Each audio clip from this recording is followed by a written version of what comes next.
Mpuga comes up, you're growing wings. Cut it. You might grow above me.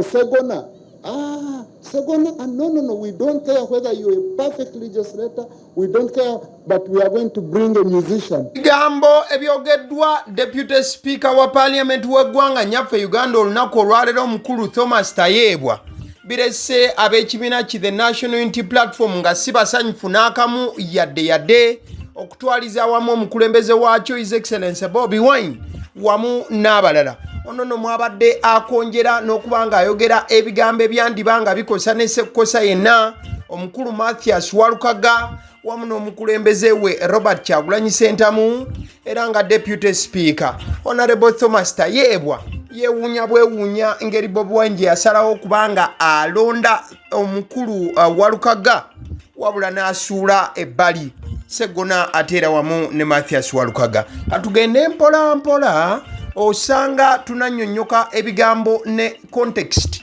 omukulu gy'abadde agezaako okubanga aleeta eri bannayuganda. So the opposition is competing among themselves on who can be number two. That's why you see them harassing each other. Mpuga comes up, you're growing wings. Cut it. You might grow above me. Segona, no, we don't care whether you're a perfect legislator. We don't care, but we are going to bring a musician. A person who doesn't have senior six. Okay?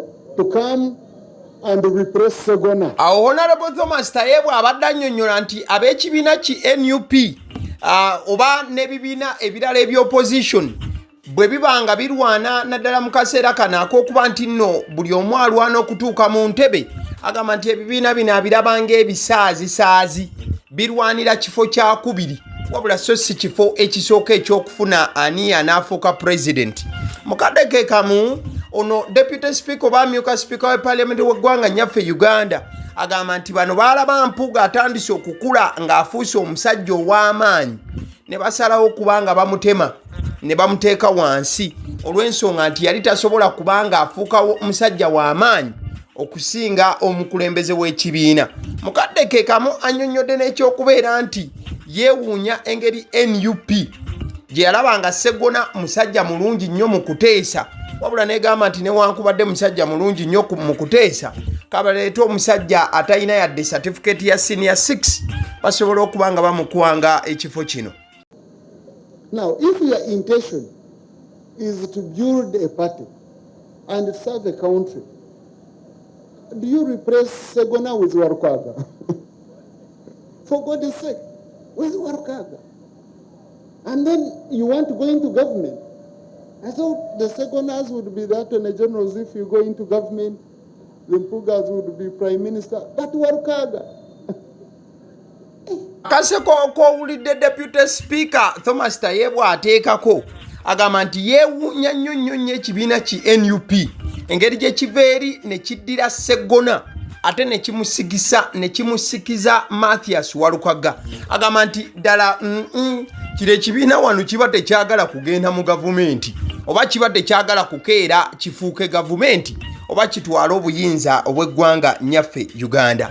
Agambye nti okumanya wano baba bazze mu mbeera ya kisaazi oyo Segona gwe baagobaganyanga omusajja atagwanidde ate singa bafuna obuyinza ng'aba NUP Segona ye yandibadde afuuka Attorney General oba muyite ssaabawolereza wa gavumenti. Mukadde ke kamu n'agamba nti Mpuuga oyo gwe baatwala kaguddeyo yandibadde musajja yandibadde afuuka Prime Minister w'eggwanga lino singa aba NUP bandibadde nga bafunye obufuzi oba obukulembeze bw'eggwanga.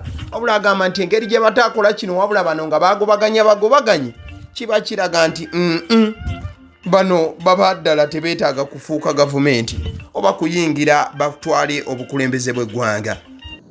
So that shows us the kind of opposition we have and their target. Their target is not about what they can do for the country, but about who can listen to them and who can be very loyal and not question anything.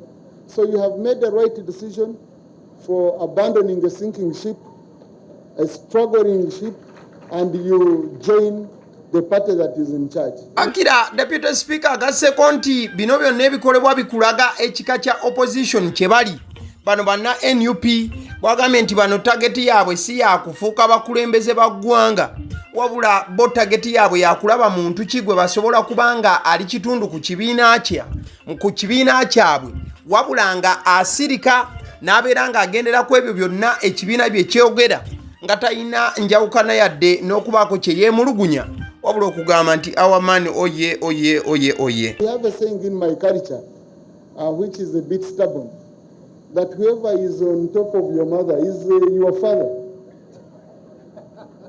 Yeah. Whether you want it or not, he's the man doing the job. The one who is doing the job. For you just come and you say, who is this? And you break his back. You never know. You're breaking the back of your father. Maybe they've never declared to you that that's your father. So the man is in charge.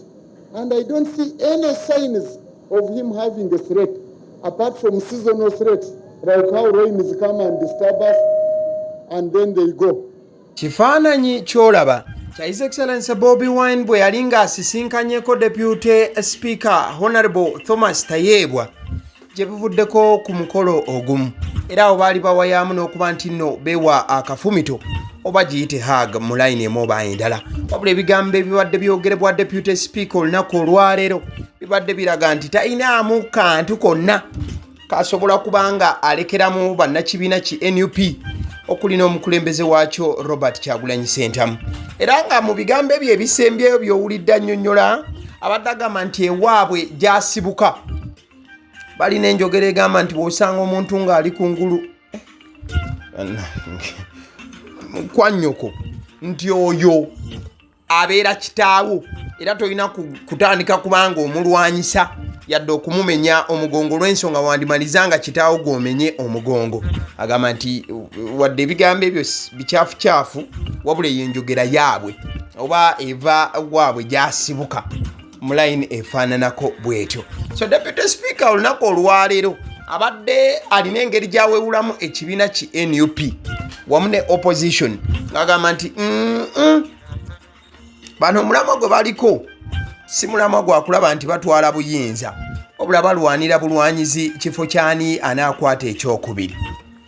Bakira babadde ayogerako olunaku olwaleero bannakibiina ki The National Unity Platform basiibye mu kibuga Kampala era nga batalaaga okulaba nti bakuba raali zaabwe oba beekubakubako enfufu n'okubalaba nti bawagala ebiso ntegeeza amaanyi aganeŋŋanga akalulu akajja sitegeeza ebiso biri ebiri physical ngamba ebiso ebyokubeera nti bakoowoola bannakampala basobola okubeerawo ku lunaku lw'okulonda n'okulaba nti emboozi ya protest vote bagitambuza byolaba ku screen yemu ku mbeera nga bwebadde olunaku olwaleero The National Unity Platform ng'ekulemberwa omukulu Robert Kyagulanyi Ssentamu babaddewo babi omulengedde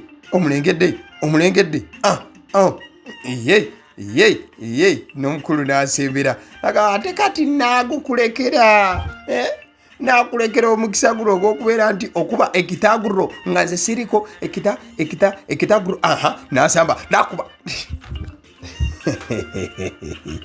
so olunaku olwaleero The National Unity Platform ekubye rally ezimu kuzisemberera okumaliriza campaigns z'omwaka 2026 paka 2023 ekibanja ekyo kankuyise mu mbeera nga bwebadde olunaku olwaleero 360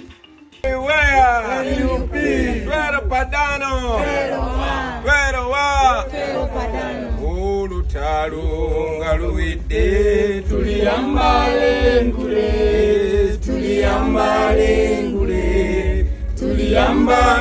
ngule olutalo nga luwedde tuliyambale ngule tulizimba Uganda empya. When the struggle is over, we shall wear the victor's crown. We shall wear the victor's crown. We shall wear the victor's crown. When the struggle is over, we shall wear the victor's crown in a new Uganda. People power, our power.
Kwebaza obugumiikiriza, kwebaza obutatukiiririra, kwebaze okuba resilient. Mwami wange ogumye, weebalire ddala. Nkwebazanga mulonzi wo, tonswazizza, akalulu okanoonyezza, nkakasanze n'abalala wano tugenda kulonda nga 15.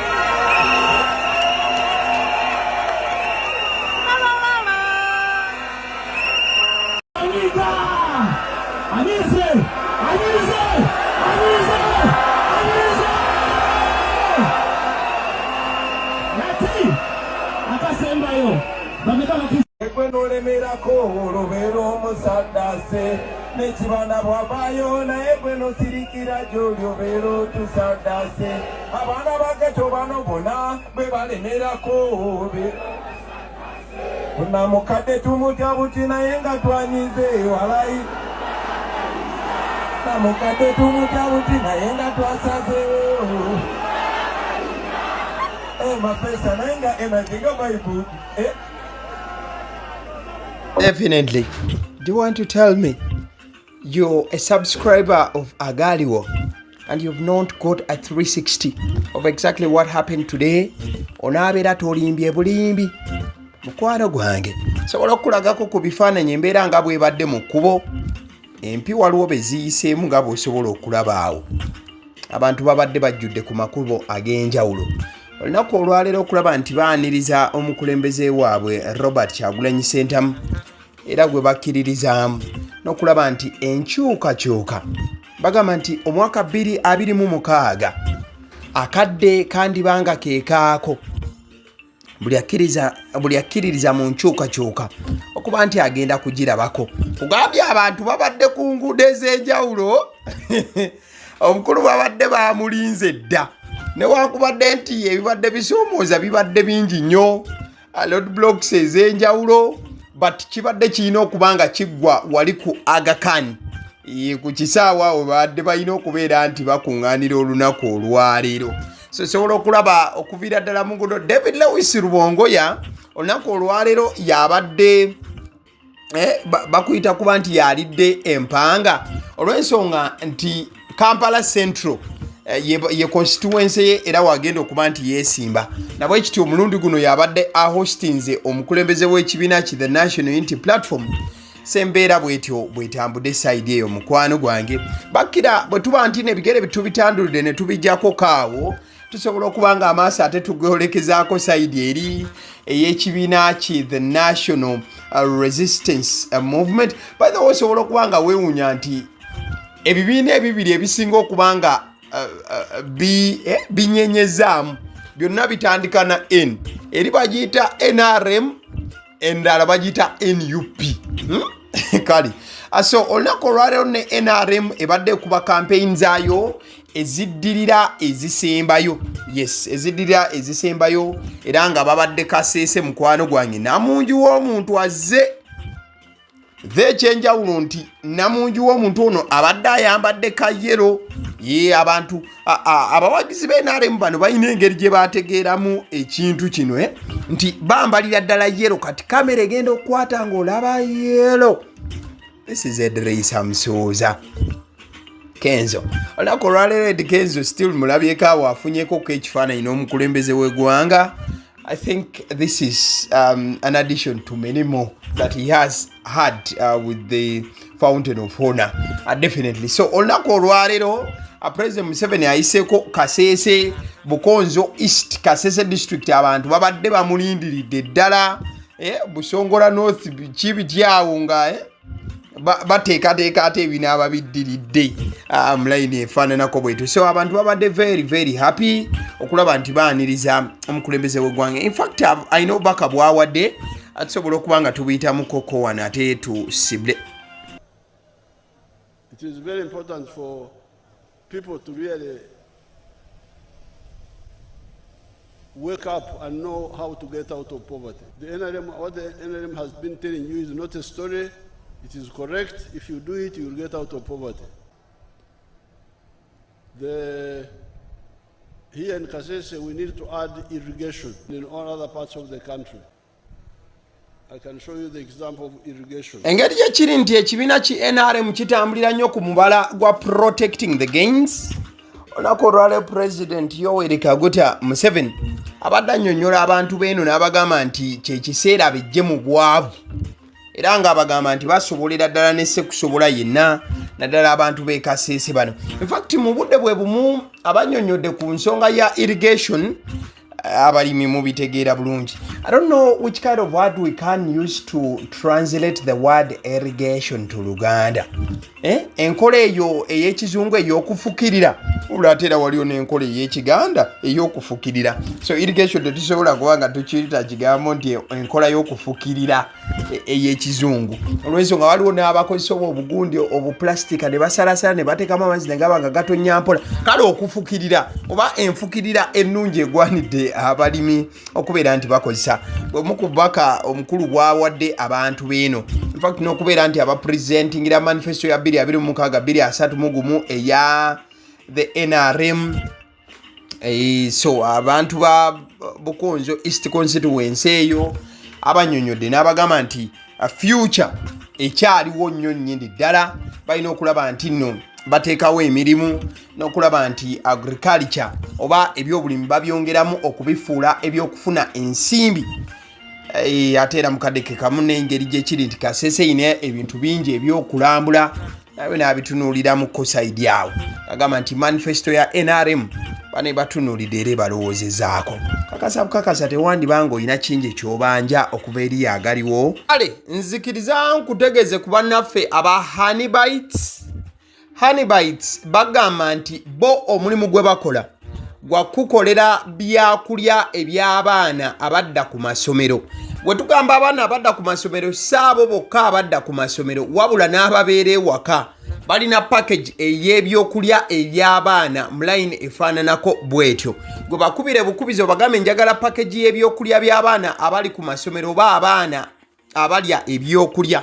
Balina ebyokulya yogera ku daddies, yogera ku binyeebwa, amawogola, yogera ku bagiya, yogera ku cupcakes, yogera ku donuts. Osobola okubafuna ku 0709 787508. Ate era mukaddeke kamu bw'oba oyagala ku pizza size yonna era namba y'emu. Ate era mukaddeke kamu bakola ne cake eza buli mukolo babayita aba Honeybites. Njagala n'okutegeeza ku bannaffe aba Alson Painters UG bano basiizi ba langi era nga balina obukugu mu kusiiga langi era bamanyi ne langi ki egenda ku kizimbe kyo era mu ruumu ki. Tebasobola kuddira langi yandigenze mu kisenge ate ne bagisiiga mu ddiiro ey'omu dining ne bagisiiga mu kinaabiro. Nedda. Alson Painters UG omulimu gw'okusiiga langi bagukugukira ddala. Basiiga ebizimbe okuviira ddala ku ruumu emu paka ku makalina n'amakalina. Gwe bakubire bukubizo bagambe nti Alson Painters UG namaliriza okuzimba ekizimbe kyange. In fact ne bw'oba olina ekizimbe nga kikadde nga olaba langi yakyo efaanana si bulungi, Alson Painters UG bazze kugonjoola ensonga eno.